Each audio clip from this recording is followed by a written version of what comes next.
नमस्कार दोस्तों, viral Hindi news में आपका स्वागत है और वक्त हो चला है आज की ताजा तरीन खबरों का। देश में 54 दिन बाद मिले कोरोना के सबसे कम 1,27,510 नए मामले। बीते 24 घंटों में 2,795 मरीजों ने गंवाई जान।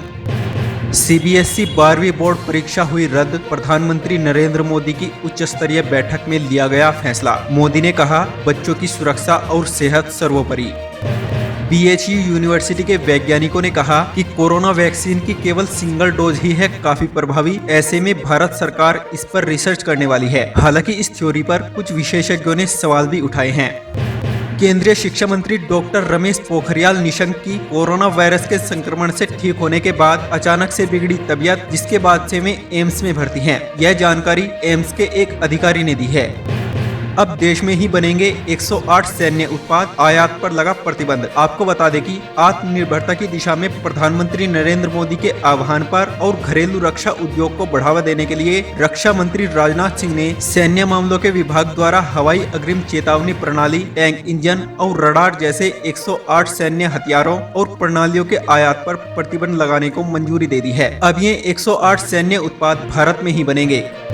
शेतकरी संगठन के अध्यक्ष अनिल घनवट ने कहा, किसान है असली कोरोना योद्धा। अगर सरकार ने इनकी बात नहीं सुनी तो छेड़ा जाएगा देशव्यापी आंदोलन। अनिल घनवट ने किसानों के लिए मुआवजा की व्यवस्था करने की भी मांग की है।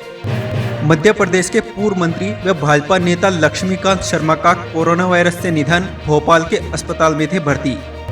स्वास्थ्य मंत्रालय ने कहा, देश के 29 राज्यों में 5,000 से कम मामले, सक्रिय मरीजों में 50% की कमी। आपको बता दें कि दिल्ली, उत्तर प्रदेश, मध्य प्रदेश और हरियाणा जैसे राज्य अब अनलॉक की प्रक्रिया शुरू करने जा रहे हैं। राज्य सरकारों का कहना है कि मामलों की घटती दर को ध्यान में रखते हुए धीरे धीरे अनलॉक की प्रक्रिया होनी शुरू होगी। वहीं स्वास्थ्य मंत्रालय ने कहा, देश में अब 54 दिन बाद मिले कोरोना के सबसे कम 1,27,510 नए मामले और बीते 24 घंटों में 2,795 मरीजों ने गंवाई जान।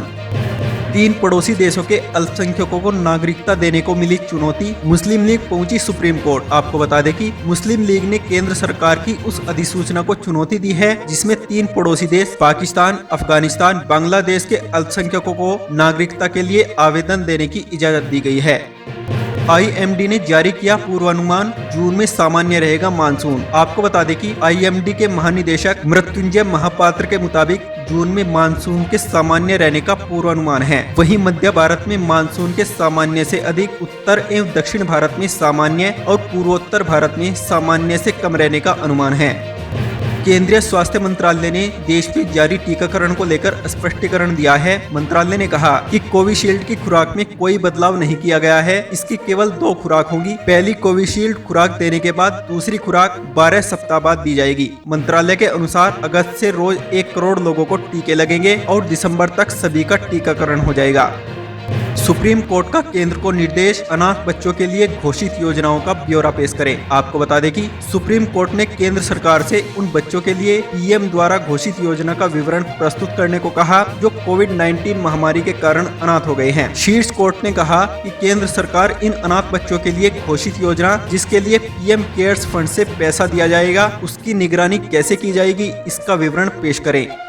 कांग्रेस के वरिष्ठ नेता पी चिदम्बरम ने अर्थव्यवस्था में 2020 व 21 के दौरान 7.3% की गिरावट होने पर जताई चिंता। चिदम्बरम ने कहा कि अगर 2021 व 22 में ऐसी स्थिति से बचना है तो सरकार को अपनी गलतियां स्वीकार करते हुए विपक्ष एवं अर्थशास्त्रियों की सलाह सुननी होगी।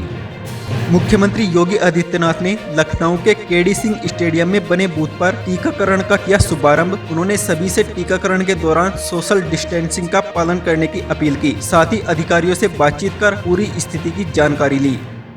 उत्तर प्रदेश में 4 जून से सभी 75 जिलों में शुरू होगा सीरो सर्वे। इससे प्रदेशवासियों के शरीर में बनी एंटीबॉडी की स्थिति की जानकारी मिल सकेगी। राज्य स्तरीय टीम 9 की बैठक में मुख्यमंत्री ने सर्वे की तैयारी को लेकर विस्तार से जानकारी ली है।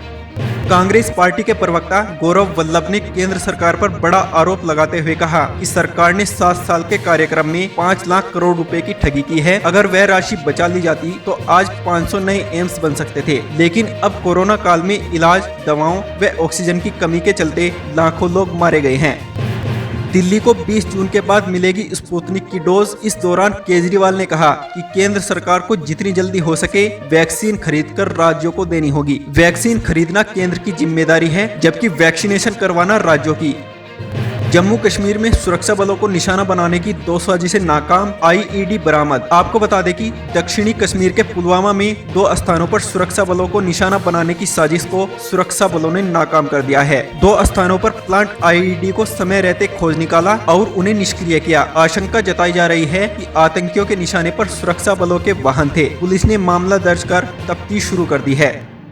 पश्चिम बंगाल में विधानसभा चुनाव के बाद हुई हिंसा पर हरियाणा के संतों, पदक विजेता खिलाड़ियों और उद्योगपति ने जताया कड़ा विरोध। इस सिलसिले में प्रदेश की 83 शख्सियतों ने राज्यपाल सत्यदेव नारायण आर्य को ज्ञापन सौंपकर राष्ट्रपति से हिंसा के लिए जिम्मेदार लोगों के खिलाफ कड़ी कार्रवाई और पीड़ितों के पुनर्वास की मांग की है। बिहार में कोरोना से हुए अनाथ बच्चों को 1500 रुपए प्रतिमाह और मुफ्त शिक्षा देगी नीतीश सरकार। मुख्यमंत्री नीतीश कुमार ने कहा, ऐसे बच्चे जिनके माता पिता दोनों की मृत्यु हो गई है, उनको बाल सहायता योजना के अंतर्गत राज्य सरकार द्वारा 18 वर्ष होने तक 1500 रुपए प्रतिमाह दिए जाएंगे। उन्होंने कहा कि कोरोना एक प्राकृतिक आपदा है, जिससे हम सबको मिलकर निपटना होगा। तो दोस्तों, ये थी आज की ताजा ब्रेकिंग न्यूज। ऐसी ही नई न्यूज अपडेट जानने के लिए प्लीज हमारे चैनल वायरल हिंदी न्यूज को अभी सब्सक्राइब कर लें और साथ ही साथ हमारी इस वीडियो को शेयर व लाइक भी जरूर कर दें। धन्यवाद।